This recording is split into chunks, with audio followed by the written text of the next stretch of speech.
Sud FM. Il est Sud Midi, le journal.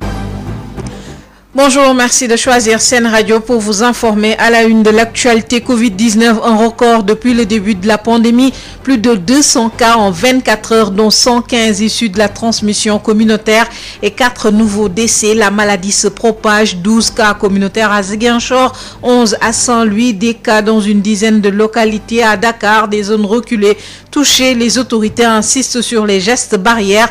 3821 patients sont présentement sous traitement, 52 cas graves, et à Dalal Jamm, on ignore les priorités.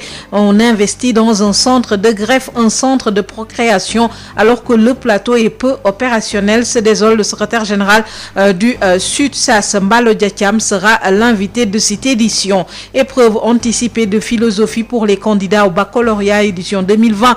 11 783 candidats ont composé à Ziguinchor sous un ciel clément ce matin. Une centaine d'absences constatées. Le protocole sanitaire et les gestes barrières respectés un peu partout. Nous ferons le point à Saint-Louis avec Yves Tandeng. Et puis retenez la célébration aujourd'hui de la journée mondiale de la jeunesse ce 12 août dans un contexte de Covid. Les jeunes s'engagent. Vous entendrez la réaction du ministre Fatou Matatal dans ce 12 heures. Manifestation contre le régime de Ibeka à Bamako au Mali. Des manifestants ont passé la nuit dehors. La police les a dispersés ce matin. Nous aurons la correspondance de Sori Ibrahim Maïga dans cette édition mise en onde par Al Sanouad.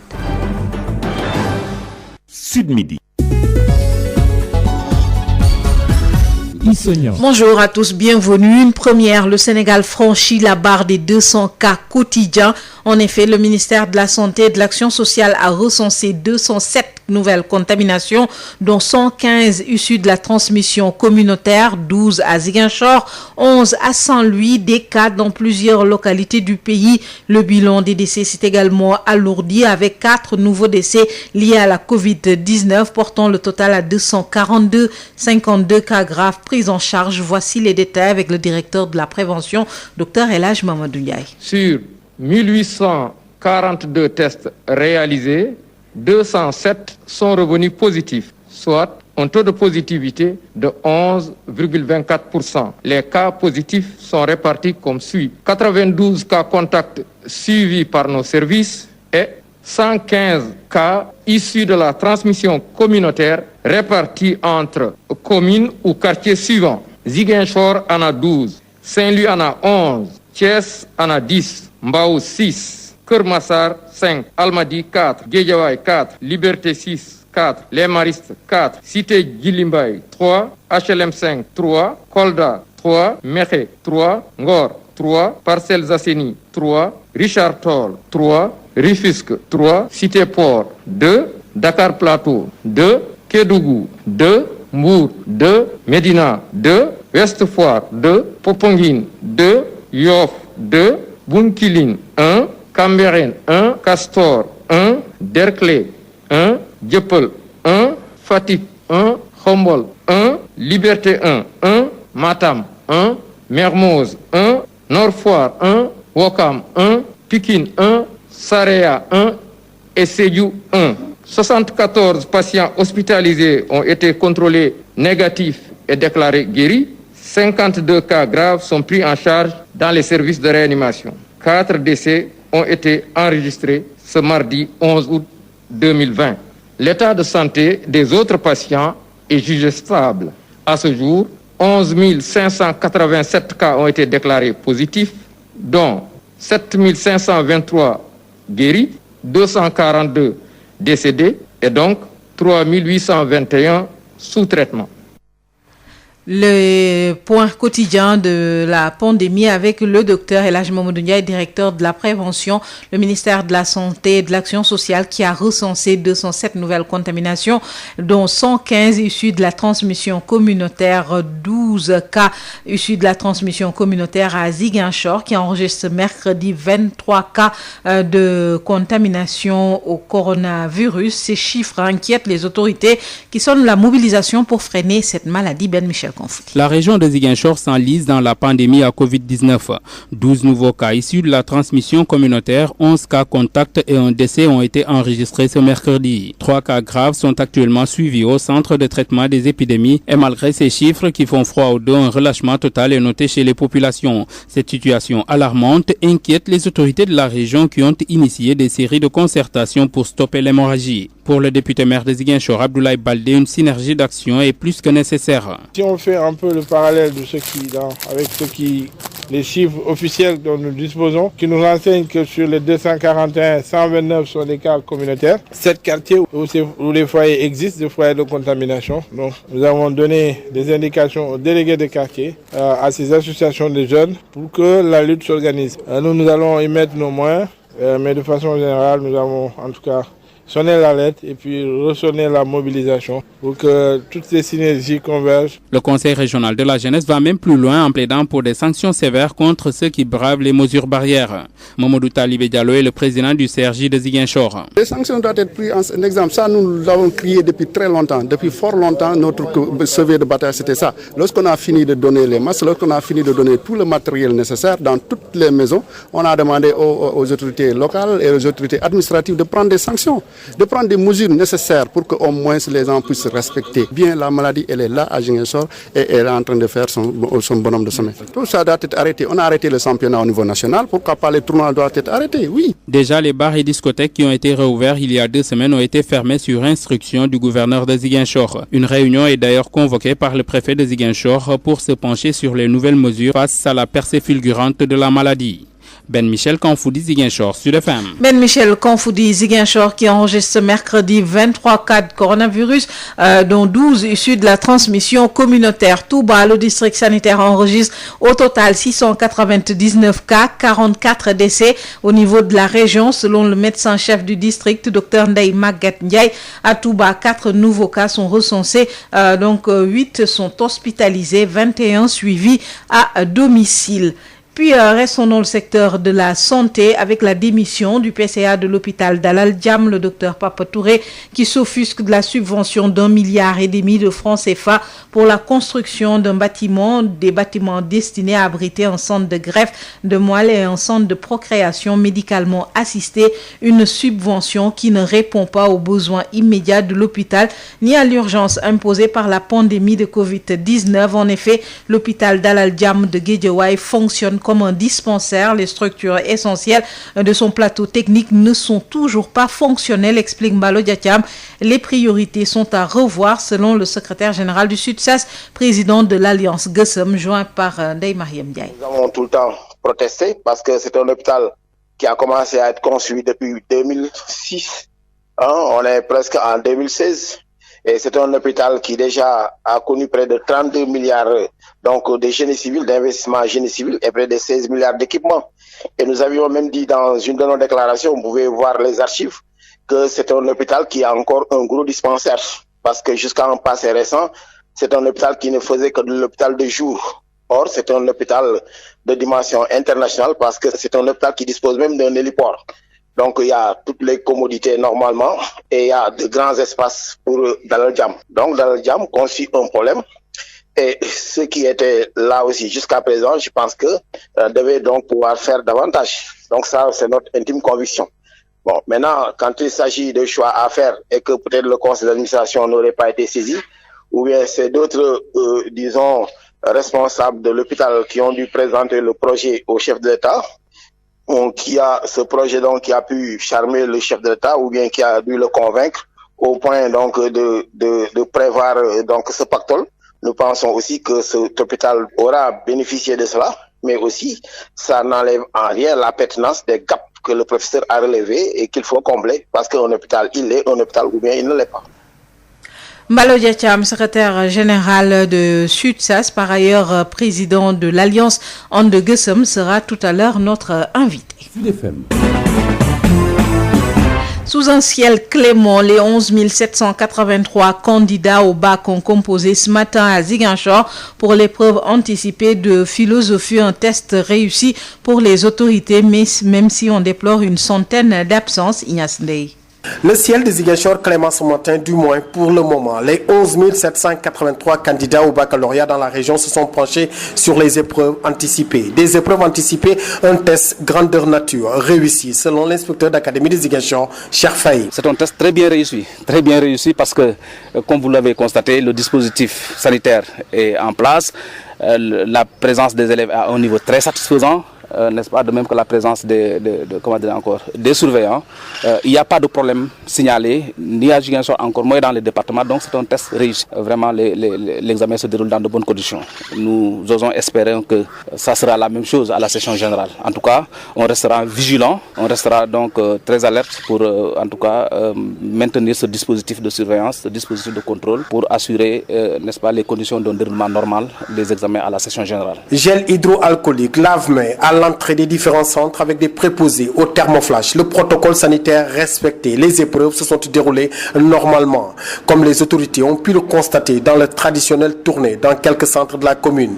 Le gouverneur John qui tire le bilan. Donc au niveau de tous les centres où nous sommes passés, il y a d'abord à l'entrée un dispositif lavement accompagné souvent de gel. Au niveau également des salles d'examen, il y a effectivement la distanciation physique qui se traduit par le fait que chaque candidat s'est assis sur une table. Également au niveau de chaque salle, il y a quand même une bouteille de gel. On peut quand même se satisfaire de l'organisation de l'examen d'anticipé de philosophie. Seul bémol, des cas d'absence recensés ça et là. Plus d'une centaine de candidats n'ont pas répondu à l'appel ce matin pour les épreuves anticipées du baccalauréat. Le premier acte de l'examen du bac. Ziguinchor, Ignace Ndeye, Sud FM. Ignace Ndeye, à Saint-Louis, l'académie compte au total 11 469 candidats répartis dans 33 centres d'examen pour 38 jurys. Notre reporter Yves Tandeng s'est rendu au lycée Charles de Gaulle qui compte 942 candidats. Tout a bien démarré ce matin avec le respect strict du protocole sanitaire. Yves Tandeng. Laissez vos portables ici. Ils sont formellement interdits en salle. On vous le rappelle. Ces instructions sont en train d'être données aux différents candidats venus composer au niveau du centre du lycée Charles de Gaulle de Saint-Louis en ce jour d'épreuve de l'anticipé de philosophie. On est là quand même pour vous rappeler les mesures barrières.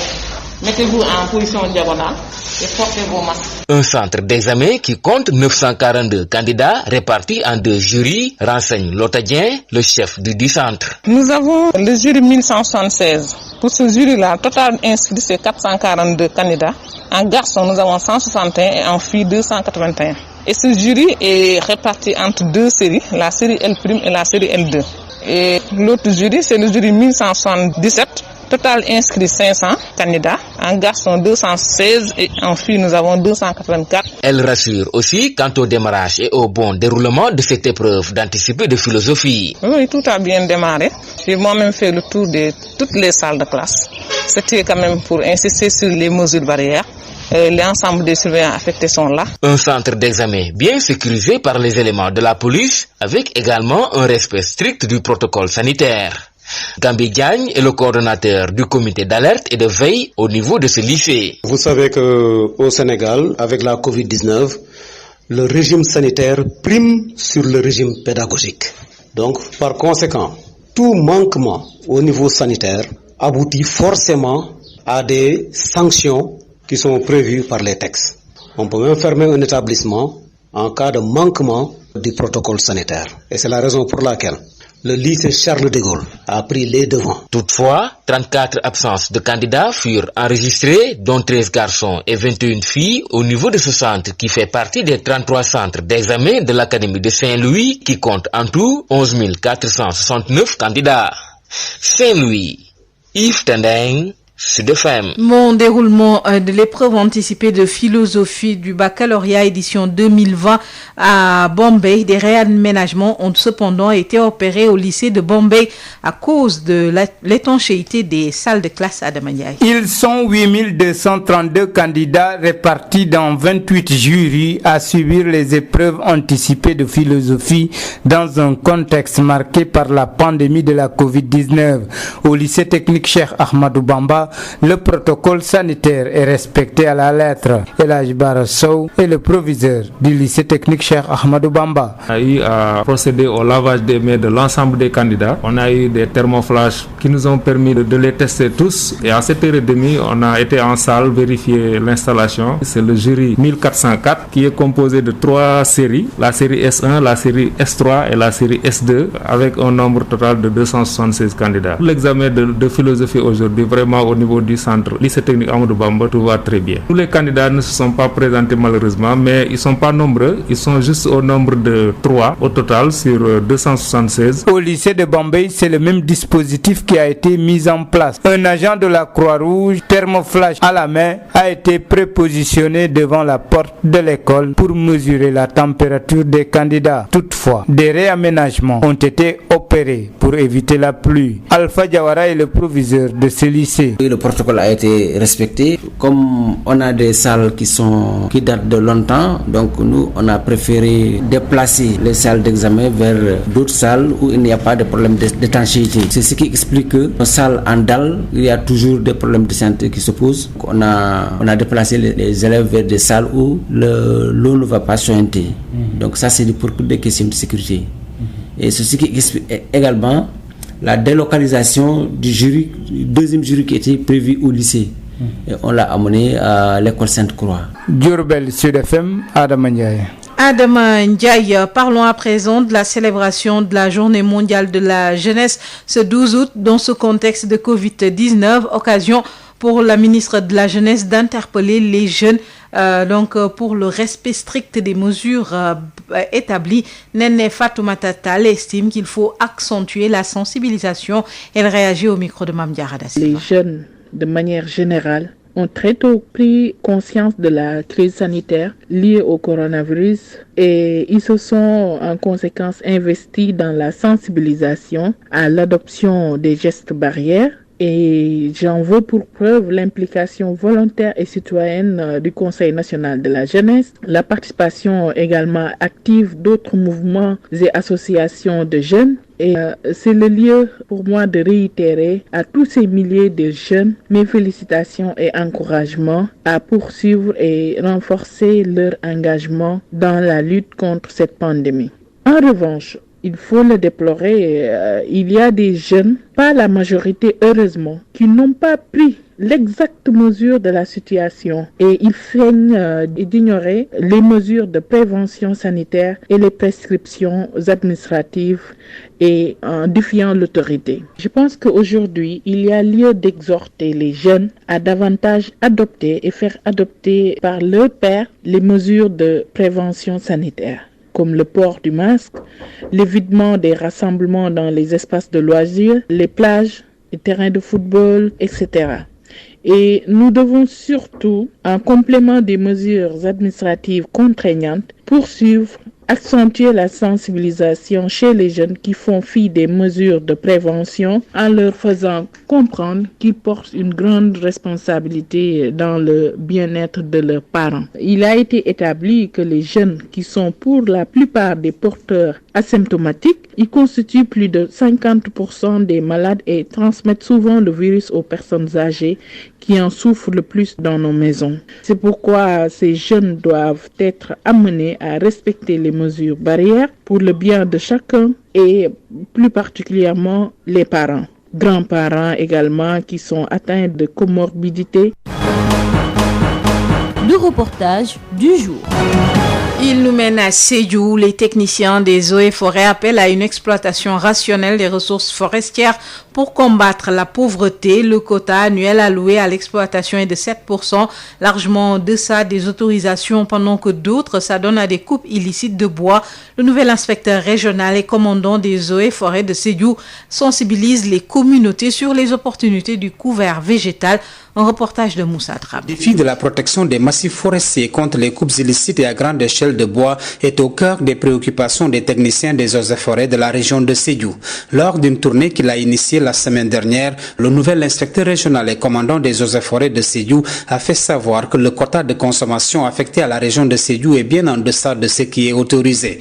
En clair, précise Ismaël Nyang, pendant que des trafiquants déciment des espèces protégées, il y a bien une possibilité de générer des ressources sans pour autant compromettre le couvert végétal. N'est-ce pas, mon commandant? Malheureusement, à Sédhiou, quand même, les gens ont du mal à exploiter tout le quota qui leur est alloué. À ce jour, nous sommes à 7% d'exploitation de ce quota. Alors qu'ailleurs, d'habitude, quand les quotas sortent, les gens se ruent vers ça, c'est rapidement fini. Et puis voilà, c'était la surveillance pour que les gens ne dépassent pas ces quotas-là. Un appel que nous lançons aux jeunes, aux femmes qui peuvent se lancer dans l'exploitation légale qui est créatrice de richesses sans détruire les arbres et effectivement bouter la pauvreté de cette zone. Ça nous permettrait même de lutter davantage contre l'exploitation illicite des bois. L'inspecteur des eaux et forêts de Sédhiou, Ismaël Nyang, a par ailleurs adressé un satisfecit à Sekou Bodian, principal du collège de faune et pépiniériste environnementaliste engagé. Je remercie aussi M. Bodian qui, au-delà de ce qu'il fait en reconstitution, et aussi avec les jeunes d'ici dans la lutte contre ce trafic reverdoyé. Vous voyez, c'est extraordinaire. Ça, c'est un microclimat typique d'une vraie forêt galerie. Et on doit multiplier ce genre d'activités. Venir ici, s'inspirer de ce qui se passe ici, véritablement reverdoyer la Casamance et lui donner son lustre d'antan. La région de Sédhiou dispose à ce jour de 5 forêts aménagées, dont 3 en cours d'exploitation. Et si cette exploitation est rationnellement planifiée, la région va se libérer et pour toujours de ces trappes de pauvreté. Moussa Dramé, Sédhiou, Sud FM. International. Crise sociopolitique au Mali, des manifestants du M5 ont passé la nuit à la place de l'indépendance de Bamako pour réclamer le départ d'Ibrahim Boubacar Keïta. Ils ont été dispersés à coups de lacrymogènes ce matin sur Ibrahim Maïga. La manifestation d'hier s'est prolongée jusqu'au matin de ce mercredi. Militants et leaders du M5 ont veillé à la place de l'indépendance pour attendre la démission du président Ibeka. Sous la fraîcheur de la pluie qui a arrosé la capitale malienne et dans une ambiance festive, ils s'y sont installés avec des nattes et des moustiquaires. Une grande partie des manifestants restés sur place ont bénéficié de la générosité de certains Maliens qui ont assuré les restaurations sur le boulevard. Pas de réponse de la part du gouvernement jusqu'au matin aux environs de 8 heures. Sauf qu'à cette heure, les forces de l'ordre ont fait usage de gaz lacrymogène pour disperser la foule qui a finalement déguerpi les lieux. Dans d'autres régions aussi du pays, le mot d'ordre du M5 a été suivi, comme à Tombouctou, Kaï, Sigasso et la diaspora. L'on peut dire que la bronca M5 ne faiblit pas, de nouvelles adhésions et la manifestation nationale de ce mardi du mouvement semble réussir son pari. Comme clamé par le leader moral du regroupement, il n'y a pas eu de barricade ni de paralysie au niveau de la circulation. Mais lors des échauffourées de ce matin, quelques manifestants ont jeté des pierres à l'endroit des forces de sécurité au niveau des axes qui mènent vers le monument de l'indépendance. Sori Ibrahim Mega, Bamako, Sud FM.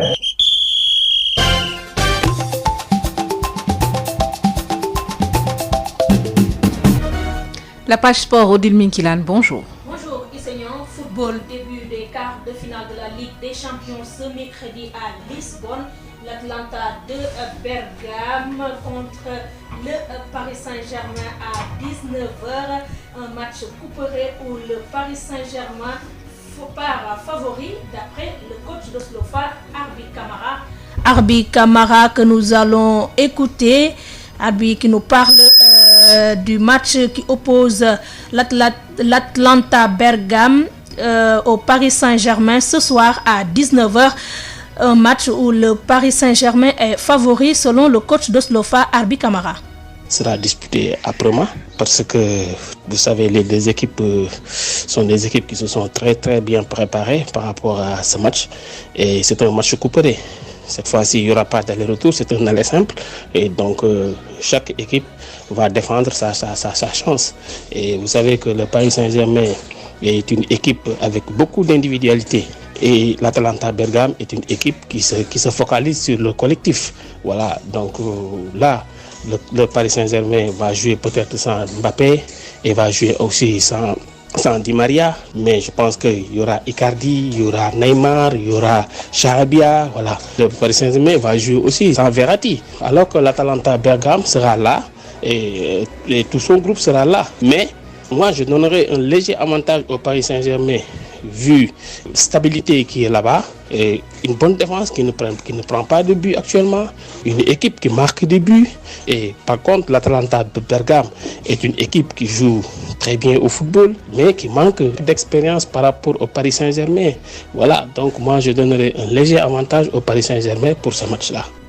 L'Atalanta de Bergame joue donc ce soir son premier quart de finale de la Ligue des Champions face à un habitué de la compétition, le Paris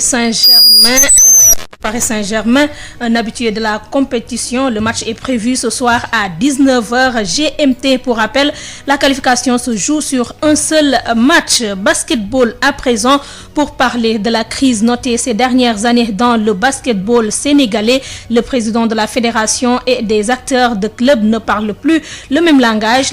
Une situation qui prend de l'ampleur et qui est due à la mauvaise gestion du président de la fédération, selon l'ancien international sénégalais Viendoy. Et moi, je pense qu'il y a un manque de concertation, il y a un manque de communication, il y a un manque de sérieux par rapport à la gestion de cette fédération-là et au management aussi. Parce que si vous savez qu'une fédération, avant chaque début de saison, organisait une assemblée générale d'information, déposer les bilans et tout de la saison écoulée ou tout, et que cette fédération ne le fasse pas, donc les clubs ont le droit de demander des comptes, et même pas les clubs seulement. Le simple citoyen sénégalais a le droit de demander un bilan, parce que quand même cette fédération-là fonctionne grâce à l'argent de l'État, l'argent public, l'argent des Sénégalais.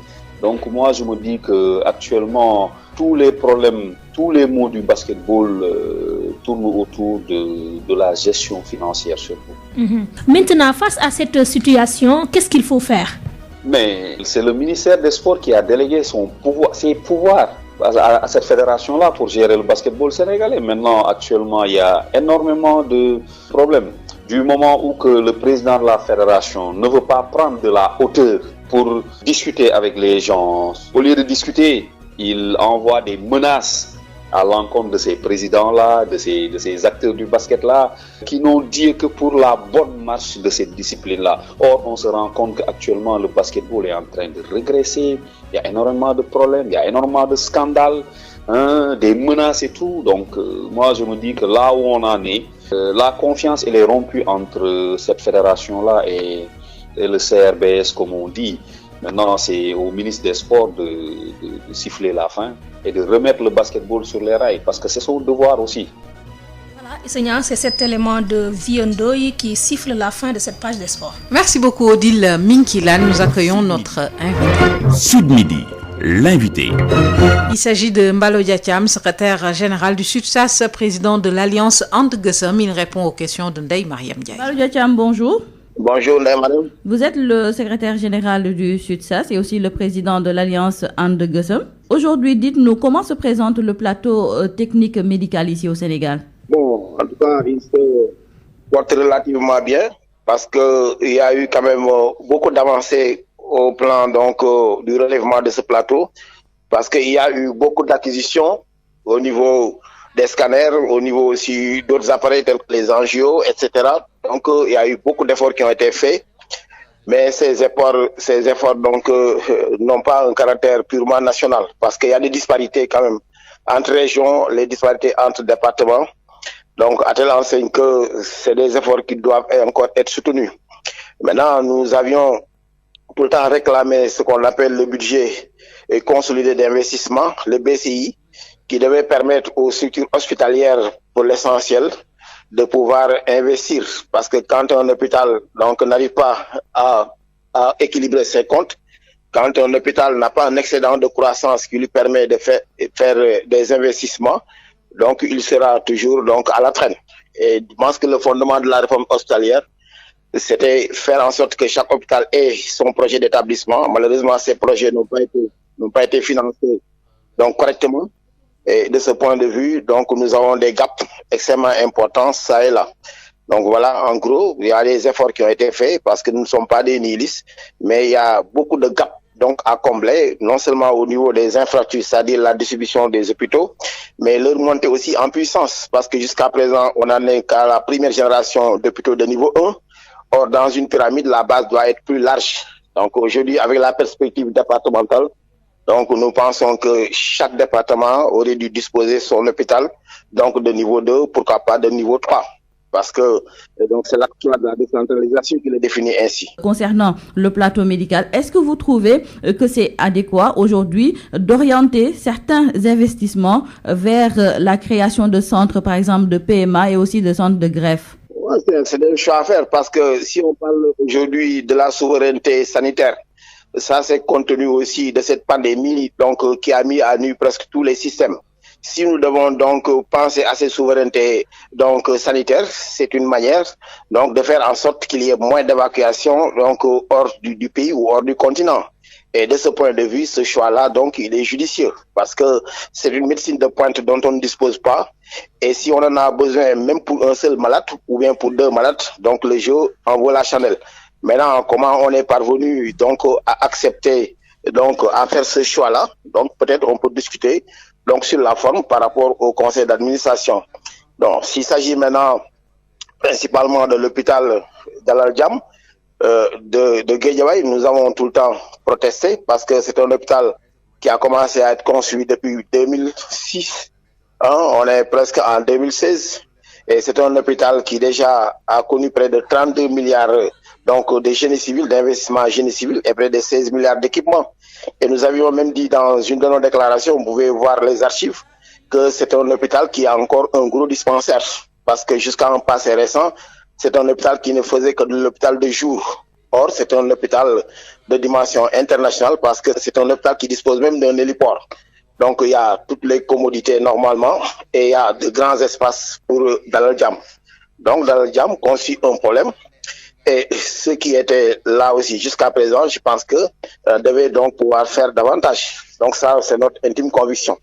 Bon, maintenant, quand il s'agit de choix à faire et que peut-être le conseil d'administration n'aurait pas été saisi, ou bien c'est d'autres, disons, responsables de l'hôpital qui ont dû présenter le projet au chef de l'État, qui a ce projet donc qui a pu charmer le chef de l'État ou bien qui a dû le convaincre au point donc de prévoir donc ce pactole.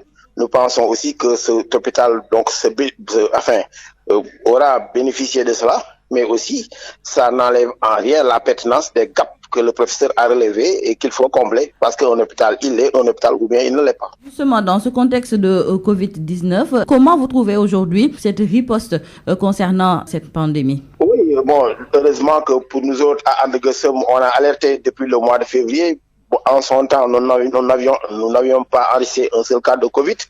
Et quand il y a eu des cas aussi et que Dakar et Diourbel constituaient les épicentres, nous avions aussi donné notre point de vue par rapport à cela.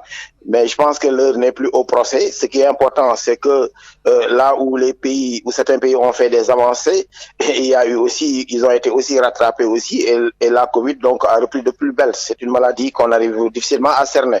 Mais ce qui est important, c'est que tant qu'il n'y a pas de médicaments, il n'y a pas de vaccin, il n'y a que les méthodes barrières donc qui peuvent régler la question. Et maintenant, donc avec des fortunes diverses, avec aussi des stratégies plus ou moins donc diverses, nous allons donc recourir à ces méthodes-là. Soit c'est des états d'urgence ou bien c'est des couvre-feux ça et là. Mais en tout cas, le masque conçu aujourd'hui, tout comme aussi la distanciation physique et le lavage des mains, conçu en tout cas des méthodes qui sont partagées dans le monde entier et auxquelles donc nous adhérons. Maintenant, une question aussi, c'est de décréter le port du masque, mais une autre question aussi, c'est d'amener aussi les populations à accepter donc le changement, parce que la dynamique du changement aussi, pour ne pas dire le management du changement pose problème, parce que il s'inscrit dans la durée. Et dans cette durée-là, donc, est-ce que le virus aura le temps de nous d'attendre les Sénégalais pour que les Sénégalais s'ajustent par rapport au comportement du monde entier? On a donc ce problème ici, donc d'acceptation de la maladie, il y a la défiance de l'autorité et souvent aussi des résistances qui ne s'expliquent pas. Donc nous sommes aussi dans un peuple assez compliqué, ça il faut le dire, un peuple aussi fêtard. Donc, on aime beaucoup les fêtes, on aime beaucoup les rassemblements. Or, la propagation de la maladie, donc, a un terreau, disons, très fertile dans ce pays-là. Mballo Thiam, je vous remercie. Je vous en prie. La revue de la presse sur Sud FM. Sud Quotidien, Walf Quotidien, Le Soleil, Le Populaire, l'Obs. La revue de la presse sur Sud FM. Écoutez la différence. Sénégal ku ne dégg na DSL plomberie et sanitaire kër gi nga xam ni moom moo leen indil gam bi gën a yaatu ci wàllu accessoire plomberie lépp loo yittewoo ci accessoire plomberie yépp wàcc si na DSL loo bëgg ci PVC pression galva PEX ak diamètre boo bëgg na pour seeni adduction d'eau DSL plomberie et sanitaire daf leen di fournir lépp lu ngeen soxla DSL plomberie et sanitaire di représentant wu marque bi di Pimtas fii ci Sénégal Pimtas spécialisé en plomberie mbokk yi dañ leen di assurer qualité produits sanitaires yi di lavabo chaises anglaises baignoire ak bépp accessoire douche lépp lu ouvrier di soxla industriel di ko soxla képp kuy agriculteur jëflanteel ak DSL dañ leen di gunge ak marque bii di nga xam ni moom moo di Inco nag loo ci bëgg ci visseuse perceuse scie sauteuse groupe électrogène batterie rechargeable DSL électricité DSL plomberie DSL sanitaire votre satisfaction notre priorité kon nag mbokk yi mu ngir nga jot leen 33 822 75 45 wala 33 823 31 15 wala 33 957 76 96. Établissement Mbaye et Frères nekk spécialiste ci lépp lu jëm ci tabax kër ngir mu mucc ayib te taaru lu ci mel ni aluminium pour bâtiment fenêtre porte ak protection inox fibrociment pour toiture boo bëggee tabax lu mucc ayib matériaux yu baax te wóor ngay wut. Établissement Mbaye et Frères am na itam gamme rideau métallique lame pleine tube ondulé fer forgé pour menuisier métallique yi inox ngir seeni ouvrage balcon profil d'aluminium ak vitrage faux plafond BA13 ak gamme vert te xam ngeen ne nawet bi yegsi na moo tax étanchéité bi lu fa am solo la pour seeni commande mën ngeen woote ci établissement Mbaye et Frères ci HLM 1 avenue Cheikh Ahmadou Bamba 33 864 75 15 wala ngeen woote ci seen succursale ci lot 3B Scat Urbam Grand Yoff téléphone 33 867 09 24 ca établissement Mbaye et Frères ay ndaw yu xarañte mën seen liggéey ngeen di fa fekk ñu toppatoo leen ni ngeen ko bëggee. Sénégal premier équipement et machine ñu ko naan SPEM ñëpp ràññee ko mu nekk ci domaine u petite mécanisation bi nga xam ni moom mooy yombal képp ko xam ni da nga di baykat ak képp kuy liggéey mu indil ñu nag ay moissonneuse batteuse ci wàllu ceeb bi dañu daan sëgg nekk ci biir sonn lool mu daal di ñuy indil loolu nga xam ni moom moo di moissonneuse batteuse de riz SPEM indil ñu machine bi bàcc gerte gi di séparer gerte gi ak ngooñ gi ñu koy wax batteuse d'arachide d'une capacité de 600 kg par heure ami tamit machine décortiqueuse d'arachide moom mooy machine bi nga xam ni mooy xolli gerte gi jël gerte gi teg ko fii mu doon kemb ba noppi daal di jël xollit yi daal di koy tegee nële te it xollit yi mën ngeen ko jëriñoowaat décortiqueuse d'arachide désherbeuse multifonctionnelle mini tracteur de 24 à 28 chevaux remorque agricole herse rotative ak ay moteur 1115 yoo xam ni am na nag quantité bu doy ba noppi it ñu yombal leen njëkk yi SPEM day yëngu tamit ci production tricycle de marchandises ak tricycle de transport de passagers Sénégal premier équipement luy objectif am participer ci loolu nga xam ni moom moo di jëm kanamu agriculture fii ci Sénégal ak ci Afrique yëpp noppal ñi nga xam ni ñoom ñoo di baykat yi woo leen ñu ci 77 724 91 91 wala 77 586 58 59 am nañu showroom ca Kaolack woo ñu ci 77 395 53 83 suñu showroom ba nekk Ross Béthio ci 78 530 50 32 suñu showroom ba nekk Kolda ci 78 173 03 84 wala 77 053 65 78 machallah Sénégal premier équipement et machine. Ah, j'adore l'instant où je savoure ma boisson punch. De nouveaux goûts incomparables avec ses différents parfums orange, pomme, mangue, ananas, coco, limonade et cola. Punch, le goût bien de chez nous. Votre boisson punch vous a offert la revue de presse. ndoxu waalo ndox mu neex saa yu ñu mare naan waalo la ñuy taamu dafa sel woyof te neex a naan ndoxu waalo moo baax si bépp xew fu mbooloo mi dajee waalo mooy teraanga bi ñuy séddoo butel bi neexatee neex a yóbbaale te ñaar fukki dërëm rekk lay jaar ndoxu waalo moo leen doon may li si yéene kaay. DSL plomberie et sanitaire, les établissements Mbaye et Frères, SPEM Sénégal Premier Équipement et Machines, les boissons Punch et Wallo vous offrent la revue de presse.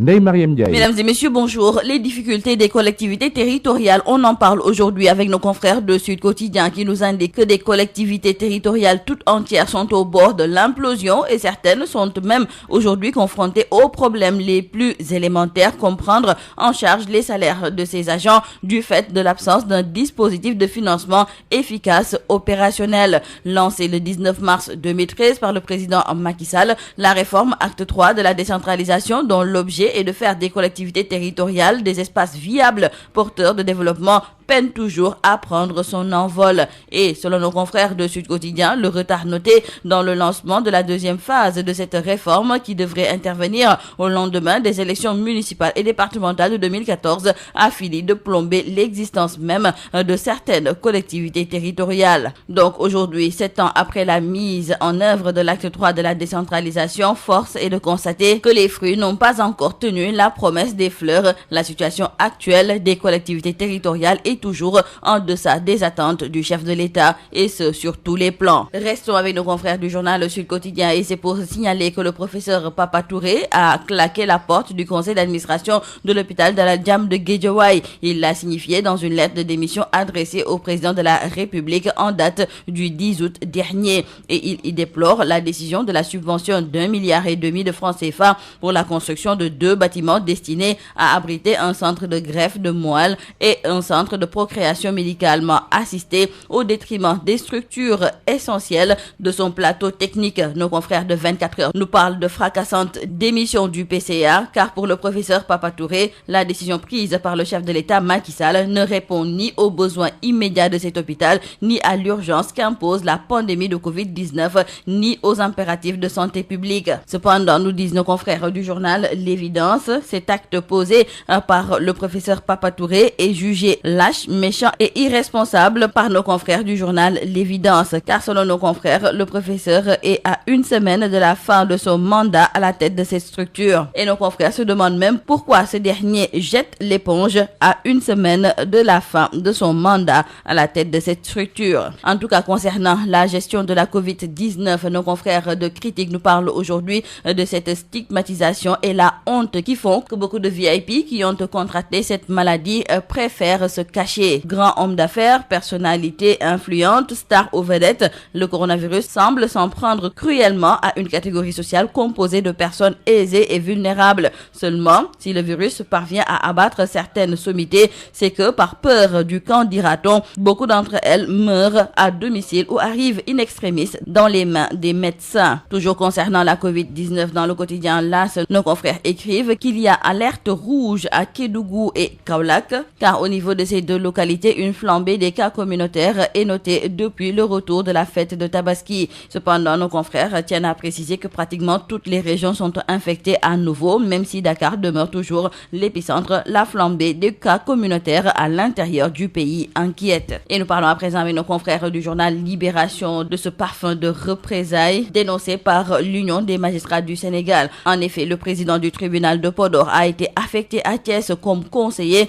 après avoir écroué un dignitaire religieux. Dans le journal Libération, nos confrères continuent par nous dire que le président Ngor Diop avait placé sous mandat de dépôt un dignitaire religieux poursuivi pour des faits répétés de dévastation de récoltes et de menaces. Et malgré de multiples interventions, il a refusé de libérer le prévenu. Donc, selon nos confrères du journal Tribune, le président du tribunal de Podor a été relevé de ses fonctions parce qu'il a arrêté un intouchable de la ville, ce qui a soulevé la colère de l'Union des magistrats du Sénégal. Sénégal. Et à propos du Conseil supérieur de la magistrature, l'on nous signale dans le journal Les Échos que les magistrats ont désigné hier les 4 membres qui vont les représenter à ce conseil. Et pour la deuxième fois, le président Souleymane Teliko va siéger au 10 conseil. Il a battu son adversaire, en l'occurrence Serigne Modou Diakhaté, l'actuel président du CFJ, par 64 voix contre 35 dans le collège hors hiérarchie. Et pour ce qui est du premier grade, c'est Aminata Fall qui passe avec 32 voix devant El Hadj Malik Dembélé, 31 voix, et Abbas Yayawan, 25 voix. Le juge Dembélé devient ici le suppléant de Madame Aminata Fall. Restons avec nos confrères du journal Les Échos qui nous annoncent cette bonne nouvelle pour la Sénélec qui obtient donc une main levée sur plusieurs de ses comptes saisis par Akili. Sénélec obtient gain de cause et peut pousser donc un ouf de soulagement. Dans le quotidien Le Témoin, nos confrères continuent de rendre hommage à Mansour Kama et nos confrères en profitent pour nous parler de la saga de cette famille qui, à travers le défunt et ses 2 autres frères disparus avant lui, le juge Leyti et l'administrateur civil Pierre Babacar, a été au service de l'État et du peuple, notamment le secteur privé local. Et nos confrères décrivent que comme des météorites, ils ont illuminé le ciel sénégalais durant leur relative courte existence. Terminons par nos confrères du journal Vox Populi qui nous parlent de ce décompte macabre concernant les Sénégalais tués à l'étranger. Horizon sans frontières a constaté qu'en 8 mois, 16 Sénégalais ont été assassinés ou sont morts dans des conditions suspectes. La diaspora des États-Unis en tête avec 8 morts, suivi de l'Italie avec 3 décès. Et pour le président de Horizon sans frontières, le constat est que notre État ne fait pas grand-chose. Le gouvernement a abandonné ces Sénégalais d'extérieur à leur sort. C'est tout à vos journaux et très bonne lecture. Sénégal ku ne dégg na DSL plomberie et sanitaire kër gi nga xam ni moom moo leen indil gamme bi gën a yaatu ci wàllu accessoire plomberie lépp loo yittewoo ci accessoire plomberie yépp wàcc si na DSL loo bëgg ci PVC pression galva PEX ak diamètre boo bëgg na pour seeni adduction d'eau DSL plomberie et sanitaire daf leen di fournir lépp lu ngeen soxla. DSL plomberie et sanitaire di représentant wu marque bi di Pimtas fii ci Sénégal. Pimtas spécialisé en plomberie mbokk yi dañ leen di assurer qualité produits sanitaires yi di lavabo chaises anglaises baignoire ak bépp accessoire douche lépp lu ouvrier di soxla industriel di ko soxla képp kuy agriculteur jëflanteel ak DSL dañ leen di gunge ak marque bii di nga xam ne moom moo di Inco nag loo ci bëgg ci visseuse perceuse scie sauteuse groupe électrogène batterie rechargeable DSL électricité DSL plomberie DSL sanitaire votre satisfaction notre priorité kon nag mbokk yi mu ngir nga jot leen 33 822 75 45 wala 33 823 31 15 wala 33 957 76 96.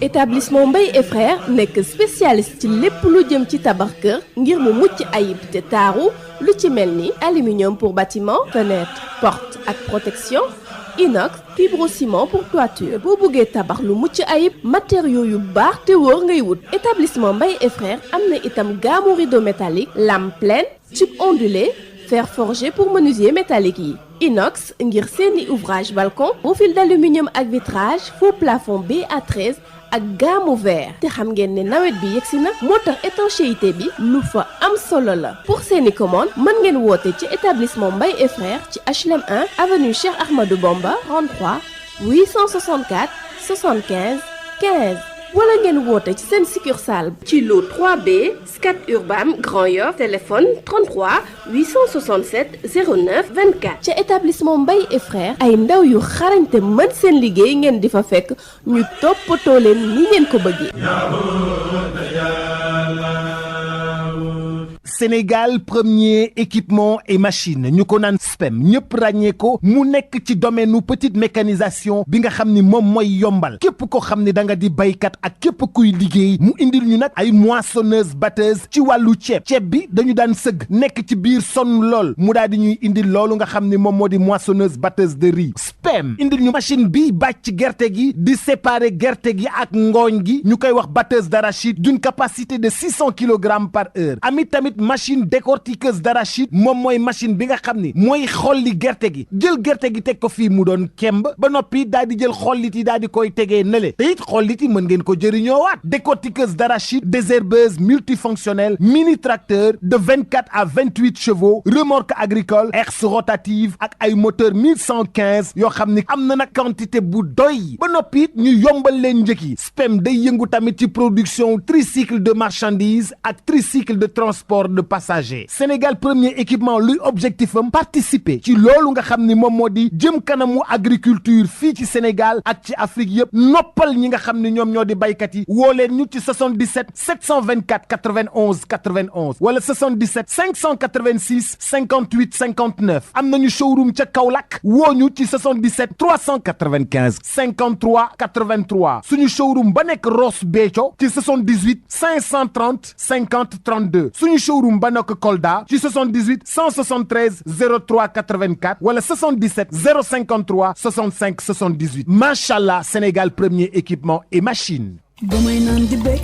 Ah, j'adore l'instant où je savoure ma boisson punch. De nouveaux goûts incomparables avec ses différents parfums: orange, pomme, mangue, ananas, coco, limonade et cola. Punch, le goût bien de chez nous. Votre boisson punch vous a offert la revue de presse. ndoxu waalo ndox mu neex saa yu ñu mare naan waalo la ñuy taamu dafa sel woyof te neex a naan ndoxu waalo moo baax si bépp xew fu mbooloo mi dajee waalo mooy teraanga bi ñuy séddoo butel bi neexatee neex a yóbbaale te ñaar fukki dërëm rekk lay jaar ndoxu waalo moo leen doon may li si yéene kaay.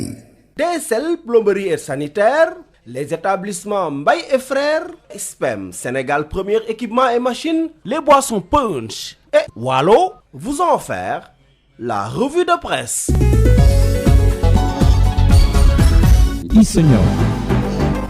Fin de cette édition, merci de l'avoir suivi. Je vous rappelle les principaux titres développés. Covid-19, un record depuis le début de la pandémie, plus de 200 cas en 24 heures, dont 115 issus de la transmission communautaire, 4 nouveaux décès. La maladie se propage, 12 cas communautaires à Ziguinchor, 11 à Saint-Louis, des cas dans une dizaine de localités à Dakar, des zones reculées également touchées. Les autorités insistent sur les gestes barrières. 3821 patients sont sous traitement, 52 cas graves pris en charge et à Dalal Jamm, on ignore les priorités pour investir dans un centre de greffe et un centre de procréation alors que le plateau est peu opérationnel. Vous avez suivi les précisions avec Mbalo Diatiam, secrétaire général du SUTSAS, président de l'Alliance And Gueusseum. Il était l'invité de cette édition. Nous avons fait le point sur l'épreuve anticipée de philosophie pour les candidats au baccalauréat à Ziguinchor. Les candidats ont composé sous un ciel clément. Et puis à Bamako, les forces de l'ordre ont dispersé les manifestants qui ont passé la nuit à la place de l'Indépendance pour réclamer le départ de Ibrahim Boubacar Keïta. Fin de cette édition. Merci à Alsan Wad qui a assuré la mise en onde. Le Wolof à 13h avec El Hadj Maodo Faye.